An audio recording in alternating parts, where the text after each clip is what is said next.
It all began on a bitterly cold night, with snow swirling in the air seemingly out of nowhere. My cell phone pierced the quiet, and as I answered it, I was met with the wrathful voice of my mother-in-law on the other end. "It's because of you that my daughter's in this state," she spat, her anger palpable even through the phone. Face is unrecognizable. It's atrocious. You need to take responsibility. Why did you abandon my daughter? You're despicable. Amy, a 33-year-old woman, lived with my husband Zach, his parents, and an older sister. That single phone call from my mother-in-law that night turned my life upside down. Give me back my lively girl. Why did you do something so horrible? I swear I'll make you pay for this. I'll never forgive you. My mother-in-law's words poured like venom, making no sense out of shock. Mother-in-law, please calm down, I pleaded, attempting to console her despite my confusion. But her tirade continued unabated. You have no right to be calm at a time like this. It's all your fault, and yet you have the audacity to say such things. Why didn't you help her? Why did you abandon her? Her accusations echoed loudly, drowning out any attempt at rational conversation. Even as I urged her to speak slowly, it was as if my words fell on deaf ears. The vitriol persisted, fueled by her grief and anger. Eventually, my father-in-law took over the phone, his tone slightly calmer. Amy, I hope you understand what you've done. Do you understand the state our daughter is in now? Fortunately, her life is not in danger, but she has severe injuries. Why did you let her suffer like this? Feeling utterly bewildered, I confess, Father, I'm sorry. I really don't understand what you two are talking about. What on earth happened? His response left me dumbfounded. My sister-in-law, a single mother, lived with her young child just a 20-minute walk from our home. She had been dating a young boyfriend who frequently visited, a fact that shook me to my core. I had learned from Zach that he had a quick temper and had often resorted to violence against my sister-in-law. Apparently, his mood was particularly sour last night, and my sister-in-law endured more brutality than usual. Feeling their lives were in danger, she fled the house in a panic, clutching her child tightly as they disappeared into the falling snow. With nowhere else to turn, she thought of her brother, who lived nearby, and ran desperately toward our house, seeking refuge. She rang the doorbell, and I, being home at the time, answered. She stood there, her face bruised, gasping for breath, holding her child, the only clothing she had. Anyone could see at a glance that something was terribly wrong, but Zach showed no concern for his own sister. Instead, he appeared irritated and said, "If I let people in without permission, Amy will get mad.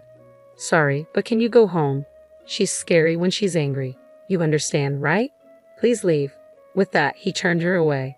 My sister-in-law couldn't believe her brother's callousness, but she was in immediate danger and needed to find somewhere to hide. In tears, she begged him to at least lend her money for a hotel. But Zach's response was even more shocking. "There's no way I have that kind of money. There's money in the house, but there's no way Amy would let me use it without permission. If I did something like that, she'd divorce me. Sorry, but could you try somewhere else? It's cold, so I'm going in. See you." And with that, he closed the door, leaving my sister-in-law and her child in utter despair. They trudged back through the snow, fearing they would freeze to death, and reluctantly returned home, only to face even worse violence from her enraged boyfriend. She was beaten until her face was unrecognizable, and her child was kicked until losing consciousness. She tried to stop him by clinging to her boyfriend, but the violence only escalated, and her screams echoed through the neighborhood along with the sound of breaking dishes and destruction. A passerby, alarmed by the commotion, reported it to the police. Afterward, my sister-in-law and her child, battered and collapsed, were found and immediately rushed to the hospital in an ambulance. Though conscious, they were severely injured and required hospitalization with a prognosis of 1 month for full recovery. I arrived home late last night due to work, and my sister-in-law hadn't shown up by then. If I had been there, I would never have turned her away.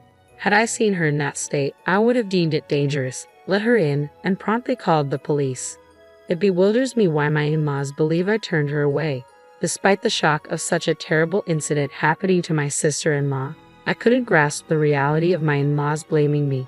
I felt deeply confused, especially under my father-in-law's relentless accusations.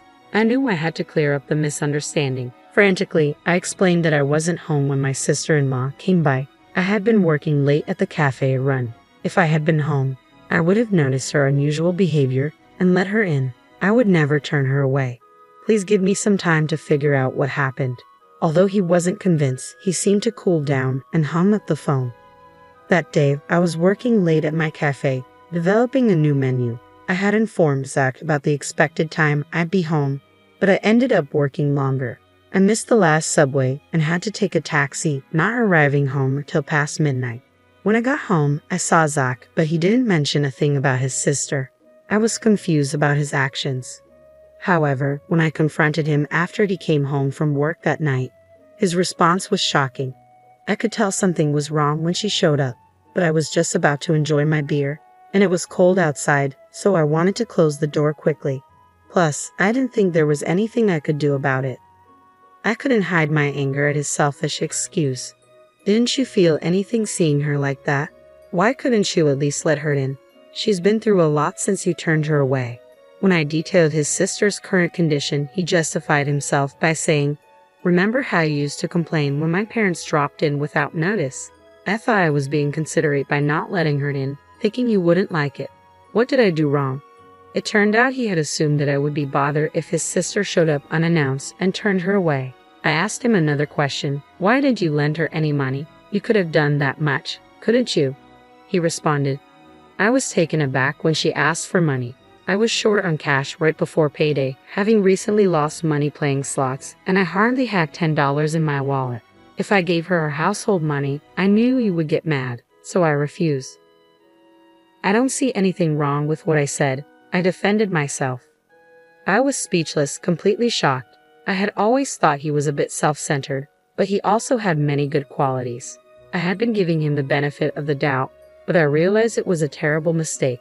He was incapable of making sound decisions because he always put himself first.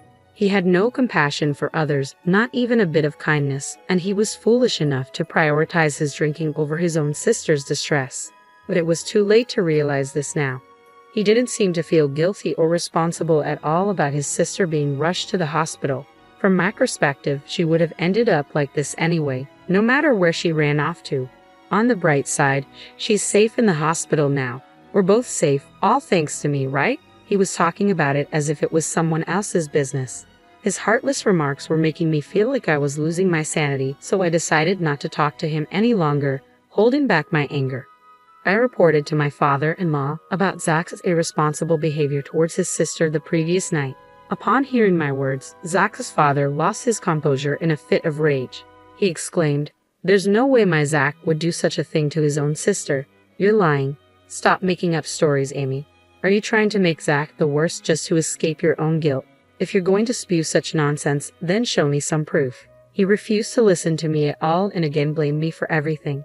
I endured his accusations while desperately trying to figure out how to prove my innocence. If things remained this way, I would be branded a monster, while Zach, the real culprit who drove his sister away, would live on without any sense of guilt or retribution.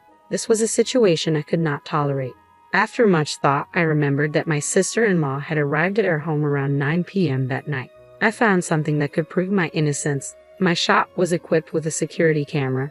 The footage clearly showed me working alone until around 11 p.m. that night. Armed with this footage and another piece of evidence, a taxi receipt that showed the time I got home, I went to my in-laws and proved that I wasn't at home when your daughter came home.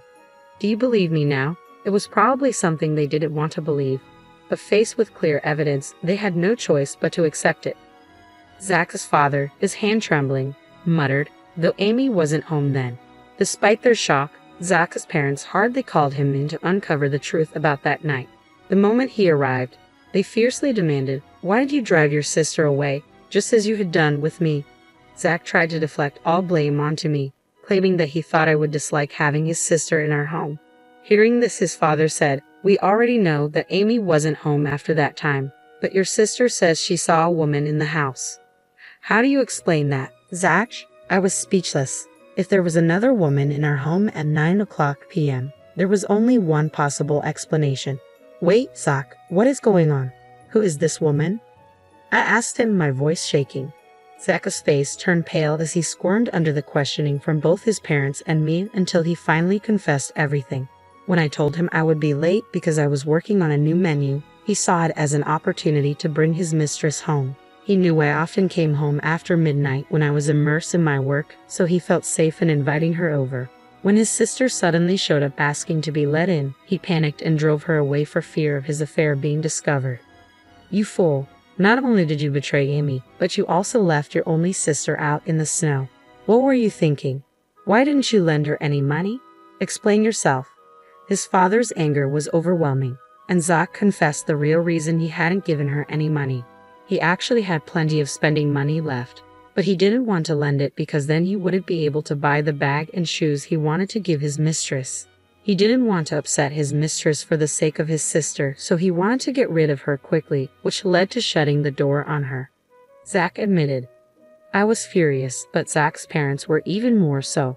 Before being a brother or a husband, you lack basic human decency. It's our responsibility as parents that you grew up to be this kind of person, but we cannot tolerate this and maintain our relationship. From today, we are cutting ties with you. Don't ever show your face to us again." Zach's father disowned him. In a similar vein, I added, "I'm divorcing you. You cheated on me and put your sister's life at risk by leaving her out in the snow. I can't live with someone like you anymore." Zach was shocked at being disowned and confronted with a divorce all at once. He started begging for forgiveness, crying, I'm sorry. I won't do it again. Please forgive me." He clung to his father's leg, but his father simply shook him off. "What you did is the absolute worst thing in our eyes." His parents and I never forgave Zach. Apparently, he had been having an affair with the other woman for a year now. The mistress was a co-worker at his company whom he'd been secretly bringing to our house when I wasn't around. It was infuriating to learn I'd been betrayed behind my back for so long. Zach even tried to blame his treatment of my sister-in-law on me, which only added to my anger. So I had no second thought about divorcing him. I made Zach sign the divorce papers and immediately submitted them. Right after, I headed to a law firm, hired a lawyer, and filed for substantial damages from both Zach and his mistress. I also called Zach's boss, who had been our matchmaker at our wedding, and reported through my tears that we were getting a divorce. I told him everything about Zach's affair and his mistress. Zach's boss, a man who despised anything against human decency, had repeatedly told Zach at our wedding to never betray his wife.